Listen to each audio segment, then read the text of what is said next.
এই অন্তর্বর্তীকালীন সরকার কিয়ামত হবে বাংলাদেশে একটা সুষ্ঠু নির্বাচন করতে পারবে না। আরেকটা বিষয় সারা দেশবাসীকে বার্তা দিয়ে রাখি, আমরা অলরেডি খবর পাচ্ছি এই অন্তর্বর্তীকালীন সরকারের অধীনে নির্বাচন হবে না, ওনার অধীনে নির্বাচন হবে।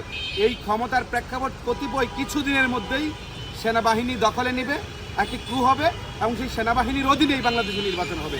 আপনি হলফ করে আমি বলতে পারি, আমরা নির্বাচন কমিশন বহু জায়গায় কথা বলেছি, ইন্টারনাল রাষ্ট্রের কিছু বিষয় তো আমরা জানি, এই সরকারের অধীনে নির্বাচন হবে না। একটা নির্বাচন এই সরকারের অধীনে সম্ভব নয়। সেনাবাহিনী ক্রুয়ের মাধ্যমে ক্ষমতা দখল করবে এবং তার পরবর্তী পর্যায়ে দীর্ঘদিন থাকবে। এত নির্বাচন যারা বলছে নির্বাচন এখন বাংলাদেশে হবে না এবং সেনাবাহিনী সম্পূর্ণ নিয়ন্ত্রণাধীনে যখন থাকবে সেই সময় একটা ভয় জাতির মধ্যে আশঙ্কা দেখা দিচ্ছে। সেই আশঙ্কাটা হচ্ছে যে আবার আওয়ামী লীগ পুনর্বাসন হয়, কারণ সেনাবাহিনী যদি ক্ষমতা দখল করে নেয় তারপরে কি হবে, বাংলাদেশ আওয়ামী লীগ আবার পুনর্বাসিত হবে।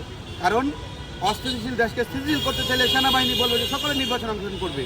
তবে ইউনূস সরকারের অধীনে নির্বাচন হচ্ছে না শতভাগ নিশ্চিত, এবং অন্য একটি সরকার, সেইটা মনে করেন গণঅভ্যুত্থান হয়েছে, এখন আবার একটা কু হবে, সেনাবাহিনী ক্ষমতা নেবে, তাদের অধীনে নির্বাচন হবে। আর ইউনূস সরকার একটা চেয়ারম্যানের নির্বাচন দেওয়া সম্ভব না।